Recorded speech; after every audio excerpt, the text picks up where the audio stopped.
तो बच्चे आज से हमें स्टार्ट करना है अपने पास मेथड्स ऑफ रिकॉर्डिंग डेप्रीशिएशन, मतलब अकाउंटिंग में हम लोग डेप्रीशिएशन को किस तरह से रिकॉर्ड करते हैं। अभी तक हम लोग थ्योरी पोर्शन इसका कवर कर रहे थे, अब हमें जानना है कि डेप्रीशिएशन को हम रिकॉर्ड कैसे करेंगे। तो जैसे कि हमारे पास दो मेथड्स दे रखे हैं बेटा, दो मेथड्स हैं, ऑल्टरनेटिव मेथड्स है recording of depreciation. Number one, depreciation को आप क्रेडिट कर दो किसमें, डेप्रीशिएशन को कह रहा है आप उसको क्रेडिट कर दो बेसिकली कौन से अकाउंट के अंदर, अपने पहला तो बता दिया उन्होंने, इसको क्रेडिट कर दो एसेट्स अकाउंट में। किस साइड पे, एसेट्स अकाउंट में। बेसिकली ये एंट्री आपको ये बता रहा है कि आपने जैसे मशीनरी या फिर फर्नीचर या फिर कोई भी फिक्स एसेट्स या फिर कोई भी फिक्स एसेट्स अकाउंट अगर आपने प्रिपेयर किया है, कोई भी फिक्स एसेट्स अकाउंट आपने प्रिपेयर किया है, तो उसमें आपको दो साइड्स होती है बेटा, एक होती है डेबिट साइड, एक होती है क्रेडिट साइड। तो कह रहा है डेप्रीशिएशन को आप बेसिकली क्रेडिट साइड में शो करना। किस साइड में, मशीनरी, फर्नीचर या कोई भी फिक्स एसेट्स, कोई भी फिक्स है, एनी फिक्स एसेट्स, ठीक है, प्लांट हो सकता है, उसमें कोई भी चीज, बड़ी से बड़ी मशीन हो सकती है। तो उस मशीनरी अकाउंट में जब भी आप डेप्रीशिएशन को लगाएंगे तो उसको क्रेडिट साइड पे लिखना है। किस साइड पे, क्रेडिट साइड में। नाम क्या होगा बच्चे यहाँ पे, सर इसका नाम तो होगा डेप्रीशिएशन ही। Very very good, depreciation. और यहाँ पे मशीन का एक्चुअल बैलेंस होगा, जो मशीन आपने बाय की है, अभी मशीन बाय की है उसमें कितना रिडक्शन हो रहा है, इतने रुपए रिडक्शन हो रहा है, बैलेंस अमाउंट नीचे आ जाएगा बच्चे, ठीक है। एक तो मेथड हमारे पास ये होता है, ये हम लोग लेजर्स के अंदर रिकॉर्ड करते हैं। एक और मेथड है बेटा जो लेजर्स में रिकॉर्ड होता है, बट उसमें क्या होता है, हम लोग डेप्रीशिएशन को प्रोविजन अकाउंट या एक्यूमुलेटेड डेप्रीशिएशन अकाउंट के अंदर भी बनाते हैं। तो ये सर कौन सा मेथड है बेटा, इसमें क्या होता है कि आप क्या करते हो, मशीनरी अकाउंट के अंदर आप जब बनाओगे यहाँ पे मशीनरी अकाउंट, तो मशीनरी अकाउंट में कोई भी चीज आप शो नहीं करने वाले, सिर्फ मशीन का बैलेंस होगा। मशीन का जो बैलेंस होगा, जो उसे या तो आपने ऑलरेडी आपके पास मशीन चलती हुई आ रही होगी बेटा, बैलेंस बीडी होगा, या फिर आपने उसको बाय किया होगा, दोनों में से कोई एक सिचुएशन हो सकती है। अब यहाँ पे जो है ना, बाय डेप्रीशिएशन अकाउंट नहीं आएगा, ये आपके पास नहीं आने वाला। यहाँ पे जो इसकी कॉस्ट होगी वही, जैसे अगर 10,000 कॉस्ट है तो 10,000 यहाँ पे आ जाएगा टू बैलेंस सीडी के नाम पे, टू बैलेंस सीडी के नाम पे। बैलेंस बीडी बैलेंस सीडी दोनों क्या हो जाएंगे, इक्वल हो जाएंगे। बट हम लोग क्या करेंगे साथ ही साथ, यहाँ पे हम लोग क्या करने वाले, साथ ही साथ एक अकाउंट और बनाएंगे, उसका नाम होगा provision for depreciation account, provision for depreciation account. अब इस अकाउंट के अंदर हम लोग बारी बारी से जो डेप्रीशिएशन मशीनरी में चार्ज होना चाहिए था वो हम लोग यहाँ पे चार्ज करेंगे, जो भी होगा। और जो बच जाएगा लास्ट में, जैसे सपोज कीजिए इधर का टोटल कर रहे हैं हम लोग, इधर जो आएगा इसमें बैलेंस सीडी होगा। क्या होगा, बैलेंस सीडी, क्योंकि ये क्या कर रहा है, मशीन के बैलेंस को लेके चल रहा है, मशीन के बैलेंस को लेके चल रहा है, जबकि मशीनरी अकाउंट वहीं पे राइट ऑफ कर देता है, मशीनरी अकाउंट वहीं पे उसको राइट ऑफ करता है, वहीं फिनिश कर देता है। यस और नो, यस सर। तो मैंने आपको यहां बताया कि मशीनरी जो डेप्रीशिएशन उसको रिकॉर्ड करने के हमारे पास कितने मेथड्स हैं बेटा, दो मेथड्स हैं। पहला मेथड है आपका डायरेक्ट आप मशीनरी अकाउंट में शो कर रहे हो, ठीक है। एंड सेकंड मेथड में क्या कर रहे हो बेटा आप लोग, provision for depreciation, provision for depreciation के अंदर इसको शो कर रहे हो। मेरी बात क्लियर है, यस सर। तो बेटा अभी हम लोगों ने समझ लिया यहाँ पे कि डेप्रीशिएशन के कितने मेथड्स हैं, हमारे पास दो मेथड्स हैं, ठीक है। कैसे उसकी अकाउंटिंग होती है हमने ये बात भी समझ लिया। तो डेप्रीशिएशन में फर्स्ट मेथड आपके पास है बेटा लेजर मेथड हो गया, जिसमें आप लोगों ने मशीनरी के अंदर डायरेक्ट मशीनरी डेप्रीशिएशन को पुट किया क्रेडिट साइड पे। एंड सेकंड मेथड होता है कि आप लोग डेप्रीशिएशन को मशीनरी अकाउंट में पुट ना करके उसके लिए सेपरेट अकाउंट, चाहे तो आप प्रोविजन फॉर डेप्रीशिएशन अकाउंट बोल सकते हो आप, या दूसरा नाम उसमें यहाँ पर यूज कर सकते हो बेटा, यहाँ पे एक्यूमुलेटेड डेप्रीशिएशन अकाउंट भी यूज कर सकते हो। यस यस सर, ओके बच्चे। अब हम चलते हैं आगे अपने टॉपिक पे। नेक्स्ट बेटा हमारे पास, जैसे कि अब हम इस क्वेश्चन की अकाउंटिंग करने की कोशिश करते हैं दोनों मेथड से अकाउंटिंग करते हैं बेटा। फर्स्ट ऑफ ऑल, सबसे पहला काम मशीनरी, यहां पे जैसे कि आपको दे रखा है, flair industries purchase machinery from the Montex enterprises 1 October 2024। 5 lakh रुपए की आपने मशीनरी बाई की है, ओके। उस पे 20,000 रुपए आपने खर्च किए, उसकी लोडिंग अनलोडिंग और कैरेज की उसमें खर्च किए बेटा, expenses to bring the machinery to factory.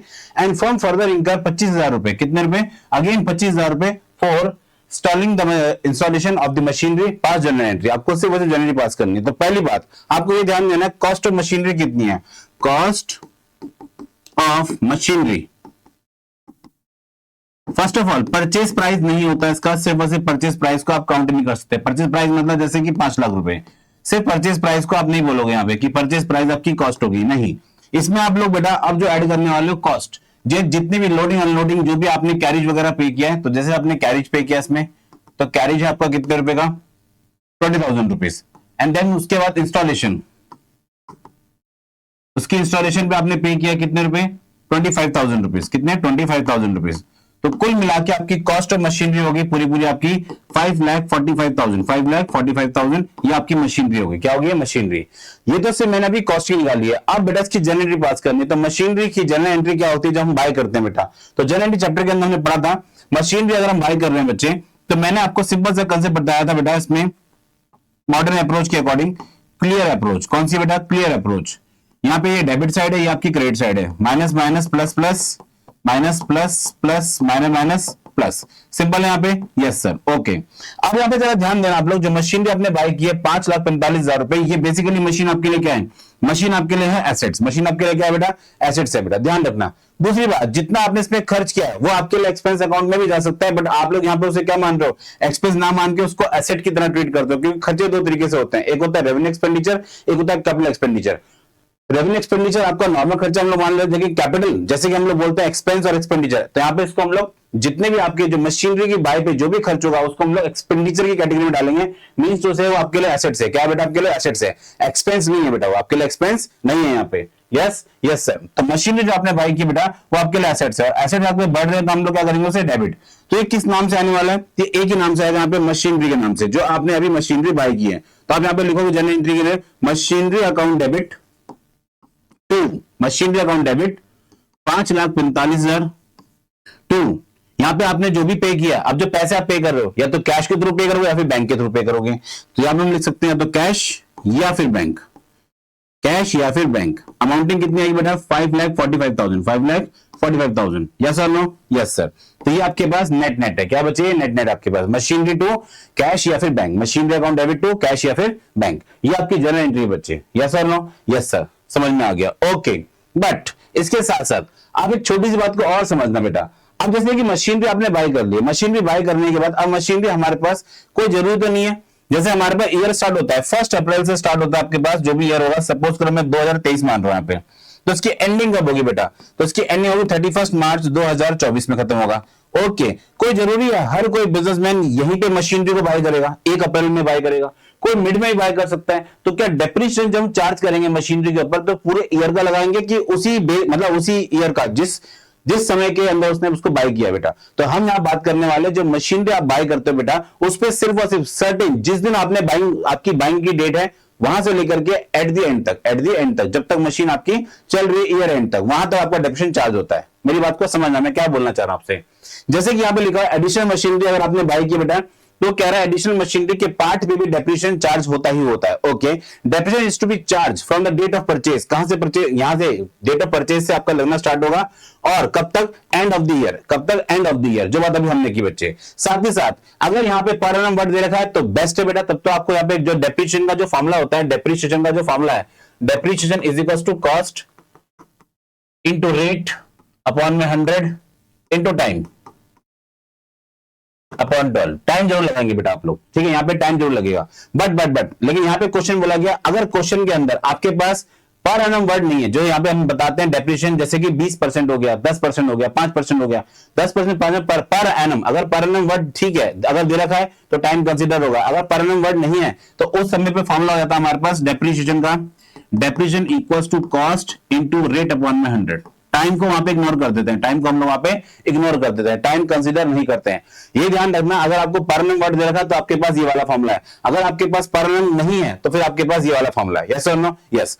दूसरी बात, क्वेश्चन में अगर कह रहा है कि फुल ईयर एडेप्शन लगाना है, जैसे कि मशीन भी आप क्या कर रहे हो, ईयर एंड में बेच रहे हो, ईयर एंड में कहीं पे भी, मतलब ईयर एंड मतलब ईयर एंड नहीं, मिड ईयर, मतलब कभी भी आप उसको साल के बीच में अगर मशीन को सोल्ड आउट कर रहे हो बच्चे, तो उस केस में क्वेश्चन अगर आपसे नहीं कह रहा है समय के बारे में, तो फिर तो आपको तब से लगाना है जब तक आप मशीन का इस्तेमाल कर रहे हो। जैसे कि आपने मशीन 1 अप्रैल से लेकर के जून तक इस्तेमाल किया, तो आप जून तक का डेप्रिसिएशन चार्ज करोगे। लेकिन क्वेश्चन में अगर एक लाइन लिख देगा हो, ये वाली line, full year depreciation, when question say full year depreciation, if the question is clearly instruct the depreciation is to be charged on the full year, any purchase, कोई भी परचेज है, चाहे परचेज हो चाहे सेल हो, अगर question कह रहा है कि पूरे साल का लगाना डेप्रिसिएशन तो आप पूरे साल का लगाओगे। अगर क्वेश्चन में मेंशन कर रहा है कि नहीं लगाना तो आपको क्वेश्चन में डेप्रिसिएशन फिर नहीं लगाना है, सिर्फ सिर्फ पर्टिकुलर डेट तक लगाना है। यस और नो, जैसे कि क्वेश्चन ये बात आपको मेंशन करेगा, क्वेश्चन आपको ये बात बताएगा बेटा, ठीक है। यस सर, समझ में आ गया, ओके बच्चे। नेक्स्ट हम चलते हैं इसके बाद बेटा, method for calculating depreciation, depreciation को निकालने के कौन कौन से मेथड है बेटा हमारे पास? डेप्रिसिएशन को निकालने के हमारे पास दो बेसिक मेथड है, एक को बोलते हैं एसएलएम, एक को बोलते हैं डब्ल्यूडीवी। एसएलएम और डब्ल्यूडीवी। एसएलएम मेथड क्या होता है बेटा? एसएलएम को बोलते हैं स्ट्रेट लाइन मेथड। क्या होता है बच्चे? स्ट्रेट लाइन मेथड, या फिर fix percentage on original cost. इसको ओरिजिनल कॉस्ट के नाम से भी जानते हैं हम लोग, या फिर fix percentage on original cost, SLM straight line method, ऐसे भी बोलते हैं इसको। ठीक है, यस सर। एक और होता है आपके पास फिक्स परसेंटेज। परसेंटेज तो फिक्स है, लेकिन किस पे? डिमिनिशिंग बैलेंस पे। किस पे? डिमिनिशिंग, मतलब जो वैल्यू घट के आई है। इसको रिड्यूसिंग इंस्टॉलमेंट मेथड भी बोलते हैं, या फिर रिटर्न डाउन वैल्यू डब्ल्यूडीवी भी बोलते हैं। दो मेथड आपके पास पॉपुलर है, एक एसएलएम, दूसरा डब्ल्यूडीवी। एक है एसएलएम और दूसरा क्या आपके पास? डब्ल्यूडीवी। यस और नो? Yes sir. हमारे पास कितने मेथड है डेप्रिसिएशन के? दो हैं बेटा। कितने हैं? सिर्फ और सिर्फ दो, जो हमें 11th क्लास के हम डिस्कस करना है। यस, अब हम बात करते हैं पहले एसएलएम से। जरा ध्यान देना यहाँ पे, जैसे कि हम लोग एक क्वेश्चन मान रहे हैं यहाँ पे, कॉस्ट ऑफ मशीन है हमारे पास। कॉस्ट ऑफ मशीन है बच्चे 1 लाख रुपए। कितनी है? 1 लाख रुपए। Okay. Rate of depreciation, rate of depreciation है 10%। कितनी है? 10% पर एनम। ओके। आपने सपोज करो बेटा मशीनरी जो आपने बाय किया, वो मशीन आप बाय कर रहे हो, यहाँ पे हम एग्जांपल में मान रहे हैं 1 अप्रैल सन 2022 में आपने बाय की है। ओके, यहाँ पे आपकी परचेजिंग है, ये आपकी परचेजिंग है, परचेज है इसमें आपकी बेटा कितने रुपए की? 1 लाख रुपए की। ठीक है। अब एक बार बताना मुझे, 31 मार्च 2023 में, 31 मार्च 2023 में अब आपको ईयर एंड करके यहाँ पे क्या लगेगा? डेप्रिसिएशन को आप यहाँ पे चार्ज करोगे। डेप्रिसिएशन को आप यहाँ पे चार्ज करोगे जब पूरा साल बीत जाएगा। तो आप यहाँ पे डेप्रिसिएशन कितना लिखने वाले हो बच्चे? तो आप कहोगे sir 1 lakh into rate into time. Time कितना बेटा? पूरा 1 साल है, यहाँ पे पूरा 1 साल है, या फिर 12/12 कर लो, मंथ वाइज, या फिर 1। सिंपल सिंपल बेटा। तो यहाँ पे कितना आंसर निकल के आ रहा है? 10,000। कितना आ रहा है? 10,000। तो इस हिसाब से डेप्रिसिएशन कितना लग गया आपके पास? 10,000 रुपीज। अब यहाँ पे आपके पास बैलेंस कितना होगा मशीनरी का? इस डेट पे बैलेंस होगा मशीनरी का 90,000। फिर आपके पास अगेन डेट आएगी यहाँ पे 1 अप्रैल 2023 से बिजनेस आपका स्टार्ट हो रहा है, नया नया ईयर में आपका स्टार्ट हो रहा है। फिर आप दोबारा से क्या करोगे? 31 मार्च 2024 यहाँ पे अगेन, तो फिर से आप लोग आप यहाँ पे क्या चार्ज करने वाले हो? Depreciation again. तो डेप्रिसिएशन कितना निकलेगा? मैं कह रहा हूं दोबारा 10,000 निकलेगा। कितना निकलेगा? 10,000 ही आएगा। रीजन क्या बेटा? हम लोग जो मेथड पढ़ रहे हैं उसका नाम है स्ट्रेट लाइन मेथड। मतलब अगर आपने जो कॉस्ट है मशीन की, कॉस्ट अगर 1 लाख हो गई बेटा, तो पहले ईयर में जो आप डेप्रिसिएशन माइनस करोगे, फर्स्ट ईयर में डेप्रिसिएशन माइनस करोगे, तो वो 10,000 है। रिमेनिंग अमाउंट कितना आएगा आपके पास? रिमेनिंग अमाउंट कितना होगा? Remaining end of first year, तो आपके पास 90,000 आ गया। फिर अगेन आप डेप्रिसिएशन माइनस करोगे सेकंड ईयर का, तो सेकंड ईयर का माइनस कितना बड़ा डेप्रिसिएशन? अगेन 10,000। तो आपके पास जो वैल्यू बचेगी कितनी बचेगी? 80,000। तो remaining again remaining balance end of second year. ठीक है। फिर आप किसके अगेन थर्ड ईयर का बैलेंस, थर्ड ईयर में अगेन आप डेप्रिसिएशन चार्ज करोगे कितने रुपए? 10,000। अगेन बैलेंस कितना है आपके पास? 70,000। तो यहां पे क्या आ गया? अगेन वैल्यू आ गया हमारे पास remaining balance end of third year, end of third year. तो ये अपना पे क्या है? जो मेरे पास जो बैलेंस है मशीनरी का, मैं हर बार उस पर जो डेप्रिसिएशन चार्ज कर रहा हूं, आप लोग ध्यान दोगे तो हर बार मैं एक ही बैलेंस को यहाँ पे शो कर रहा हूं। ये एक बैलेंस क्यों चल रहा है? क्योंकि स्ट्रेट लाइन मेथड है। कौन सा मेथड है बेटा? Straight line. जो स्टार्टिंग ईयर में एक बार लग गया, वही मेथड आपका लाइफ टाइम, जो बिजनेस जो आपकी क्या बोलते हैं मशीन है, उसकी पूरी लाइफ में वही डेप्रिसिएशन चार्ज होगा, इसलिए बोलते हैं इसको स्ट्रेट लाइन मेथड। वहीं पे दूसरी बात, जब ये एक ही डेप्रिसिएशन लग रहा है, तो क्या मैं इसको इस तरह से समझ सकता हूं क्या बेटा? क्या हम इसी चीज को इस तरह से समझ सकते हैं? सर अगर इसको मान के चलिए फर्स्ट ईयर में डेप्रिसिएशन कितना लग रहा है? आपने बताया फर्स्ट ईयर में डेप्रिसिएशन लग रहा है इसका, फर्स्ट ईयर में 10,000 डेप्रिसिएशन, सेकंड ईयर में सर अगेन 10,000, थर्ड ईयर में sir again 10,000, sir fourth year में अगेन 10,000, सर फिफ्थ ईयर में अगेन 10,000। तो ये अपने आप पे चलता जाएगा कब तक? 10th ईयर तक। कब तक? 10th ईयर तक। तो 10,000 डेप्रिसिएशन लगता रहेगा। ओके। लेकिन जब मैं बनाऊंगा यहाँ पे बेटा ग्राफ, क्या बनाऊंगा? एक ग्राफ, छोटा सा मैं ग्राफ बना रहा हूं बच्चे अपने लिए, मेरी बात को समझना। यहां पे दिखा रहा हूं बेटा मैं amount of depreciation, amount of depreciation, and यहां पे दिखा रहा हूं लाइफ या फिर number of years, number of year. ये फर्स्ट ईयर है, ये सेकंड ईयर है, ये थर्ड ईयर है, ये फोर्थ ईयर है, ये फिफ्थ ईयर है, ये सिक्स्थ ईयर है, ये सेवंथ ईयर है और ये 8th ईयर है। अब यहां पे ध्यान देना, अमाउंट ऑफ डेप्रिसिएशन पहला आएगा 5,000, दूसरा आएगा 10,000, तीसरा आएगा 15,000 एंड सो ऑन, चलता जाएगा। तो यहां पे जो आपके पास डेप्रिसिएशन फर्स्ट ईयर में था, फर्स्ट ईयर में डेप्रिसिएशन कितना था बच्चे? आप कहोगे सर 10,000। कितना है? 10, सेकंड ईयर में भी कितना है 10, थर्ड ईयर में कितना है 10, फिर फोर्थ में 10, फिफ्थ में भी कितना है 10 और सो ऑन चलता जाएगा बेटा अपना पे। इट मींस ये जो लाइन बन रही है यहाँ पे, जो लाइन है बेटा पूरी पूरी, ये कैसी लाइन है, ये आपके पास एक स्ट्रेट लाइन, क्या है बच्चे, स्ट्रेट लाइन, इसलिए इसका नाम भी रखा गया स्ट्रेट लाइन मेथड। क्या नाम रखा गया इसका, स्ट्रेट लाइन मेथड, क्योंकि जो मशीन है यहाँ पे उसकी जो डेप्रिसिएशन की जो वैल्यू है वो हर ईयर में कैसी है, सेम है, ईयर ऑन ईयर वो घट नहीं रहा, ना ही वो बढ़ रहा अपना पे, वो कैसा अपना पे कांस्टेंट बना हुआ है, इसलिए बोलते हैं इसको स्ट्रेट लाइन मेथड। क्या बोलते हैं, स्ट्रेट लाइन मेथड। यस और नो, यस सर। ओके बच्चे, अब जैसे कि बात करते हैं हम लोग इसकी क्या क्या एडवांटेजेस हैं, क्या क्या इसकी अच्छी बातें बेटा। पहली बात, ये सिंपल है बेटा, क्या ये सिंपल होता है, इसमें ज्यादा कुछ आपको नहीं सोचना पड़ता, नॉर्मल सा मेथड है, simple. This method is very simple to understand the apply and because of fix amount. इसमें क्या होता है, जो अमाउंट एक ईयर में आपका जो स्टार्टिंग के ईयर में फिक्स हो गया है वही आपका ईयर आफ्टर ईयर वही डेप्रिसिएशन चार्ज होता रहता है, इसलिए बोलते हैं सिंपल है। दूसरा, assets value reduce scrap value to be zero. यहाँ पे assets value reduce to scrap और जीरो, या तो स्क्रैप के भाव के बराबर इसकी वैल्यू आ जाती है या फिर जीरो हो जाती है, क्योंकि 10,000 रुपए अगर मान के चलिए, जो हमने पीछे क्वेश्चन यहाँ पे अपने पास लेट किया था, अगर मैं 1 लाख की मशीन है मेरे पास और 1 लाख की मशीन पे मैं हर ईयर 10,000 एडप्शन लगाऊं तो 10 साल उसकी वैल्यू जीरो होनी है, 10 साल का उसकी वैल्यू जीरो होनी है, स्क्रैप वैल्यू क्या होगी, जीरो होगी उसकी। यस और नो, यस सर। मेरी बात आपको समझ में आई, यस सर समझ में आ गई। Understand this method, the assets can be depreciated evenly until the reach its estimated scrap value के बराबर यहाँ पे वैल्यू पहुंच जाए, या फिर वो क्या हो जाए अपने आप पे जीरो हो जाए, दो में से कोई एक। ये इसके क्या एडवांटेजेस हैं, पहले एडवांटेज सिंपल है, दूसरा क्या है, एसेट वैल्यू यहाँ पे कैसी हो जाती है, या तो स्क्रैप वैल्यू के इक्वल पहुंच जाता है या फिर वो जीरो हो जाता है। Done sir. नेक्स्ट हम बात करते हैं रिटर्न डाउन वैल्यू मेथड। किसके बारे में, रिटर्न डाउन वैल्यू मेथड के बारे में। रिटर्न डाउन वैल्यू क्या होती है बच्चे, अब जरा इसको समझते हैं फटाफट से। रिटर्न डाउन के अंदर क्या होता है बच्चे आपके पास, जैसे कि यहां पे कॉस्ट ऑफ मशीनरी हमारे पास 1 लाख है, हम एग्जांपल अपना चेंज नहीं कर रहे, एग्जांपल सेम रखेंगे, और रेट ऑफ डेप्रिसिएशन हमारे पास है इस बारी कितना, 10% है। कितना है, 10% है। अब ध्यान देना यहाँ पे कि मैं यहाँ पे जो लिखूंगा cost of machinery first year में कितनी है, 1 लाख, माइनस कर रहा हूं उसमें डेप्रिसिएशन ऑफ फर्स्ट ईयर में डेप्रिसिएशन कितना लगेगा, इस मशीन का 10%, इस मशीन का 10%। ठीक है सर, तो यहां पे कितना आ गया, 90,000। Okay, end of first year के एंड में कितनी वैल्यू आ गई, 90,000। Okay, minus again depreciation.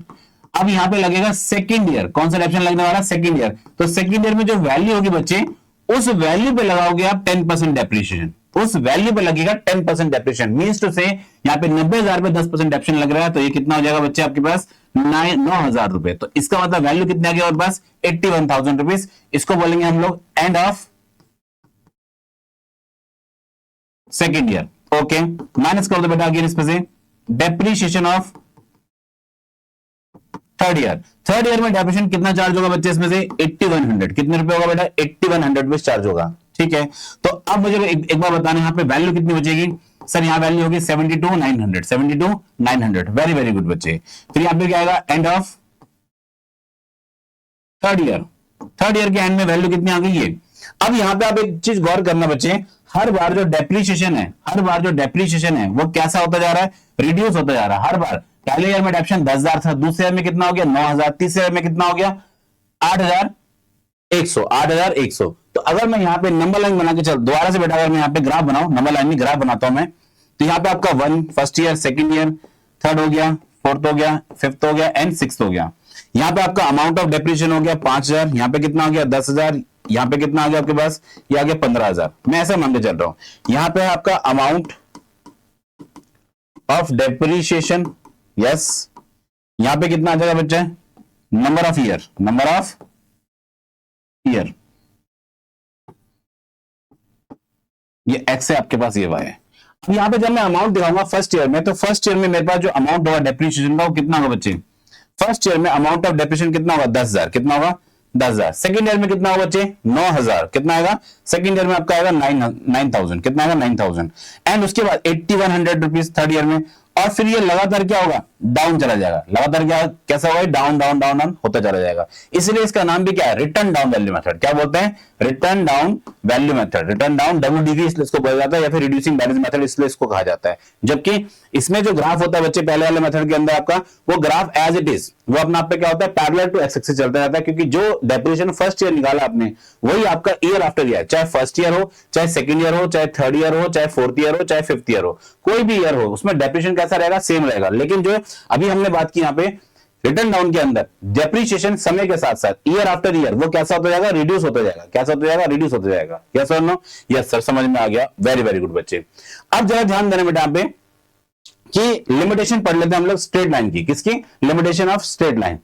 अभी जैसे हम लोग बात की बेटा मेरिट्स हैं, मेरिट्स हैं किसकी, स्ट्रेट लाइन की। वैसे क्या बोलते हैं, डिमेरिट्स भी बेटा स्ट्रेट लाइन की। डिमेरिट्स क्या बच्चे हमारे पास, number 1 unrealistic assumption equal depreciation. यहां पे ध्यान देना, ये हजम होने वाली बात नहीं बेटा, सिंपल सी बात है। इक्वल डेप्रिसिएशन आप कैसे लगा सकते हो, आप इक्वल डेप्रिसिएशन कैसे लगा सकते हो, जब मशीन एक साल बाद घट गई है तो उसकी कैपेसिटी भी घट गई होगी, एफिशिएंसी भी घट गई होगी, जो प्रोडक्शन की कैपेसिटी है वो रिड्यूस हो गई होगी, और जब कैपेसिटी उसकी रिड्यूस हो गई है तो आप इक्वल अमाउंट का डेप्रिसिएशन कैसे चार्ज कर सकते हो, ये तो पॉसिबल ही नहीं है। तो ये सबसे बड़ी इसकी क्या है, एक लिमिटेशन है। बस यहाँ पे अजम्पशन चलती है अपने आप पे, हम लोग मान लेते हैं कि जो फर्स्ट ईयर डेप्रिसिएशन लगा वही डेप्रिसिएशन अब हर ईयर में लगेगा, पर ऐसा पॉसिबल नहीं है, ऐसा पॉसिबल नहीं है। ओके सर, समझ में आ गया। जैसे कि यहाँ पे इसको एक्सप्लेन किया है, this method assume the same amount of depreciation each year. In reality, an asset is more useful in the initial year, less useful later. So, equal depreciation does not reflect the actual usage. समझ में आया बेटा, जो machine आप starting में लेके आओगे और एट दी मतलब जैसे जैसे उसमें ईयर समय बीतता जाएगा तो डेप्रिसिएशन की जो अमाउंट ऑफ मशीनरी है वो रिड्यूस होती जाएगी, तो जो उसका डेप्रिसिएशन है बेटा वो भी रिड्यूस होना चाहिए। लेकिन आपका तो अमाउंट कैसे चल रहा है, हर ईयर सेम चल रहा है, तो ये पॉसिबल नहीं है। तो ये अपना पे बात कर रहे हैं यहाँ पे अनरियलिस्टिक अजम्पशन है। ठीक है, पक्का, यस सर।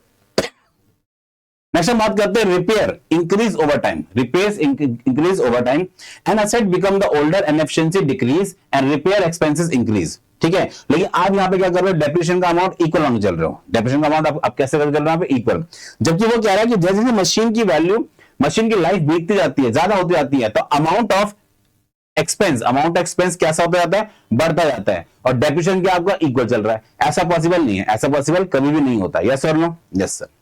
ये इसकी लिमिटेशन है, इसकी क्या है, लिमिटेशन है। पहला unrealistic assumption of equal amount of depreciation each year, and then उसके बाद क्या, repair increase over time, repair increase over time. क्योंकि मशीन पे हम ऐसा मान के चलते हैं कि मशीन डेप्रिशिएट होगी, कितनी होगी, एक एक्स अमाउंट से होगी। ओके, अब अगले साल क्या होगा, मशीन पे जो डेप्रिसिएशन है वो थोड़ा सा कम होना चाहिए, क्योंकि उतना उस पर एक्सपेंस जाएगा हमारे पास।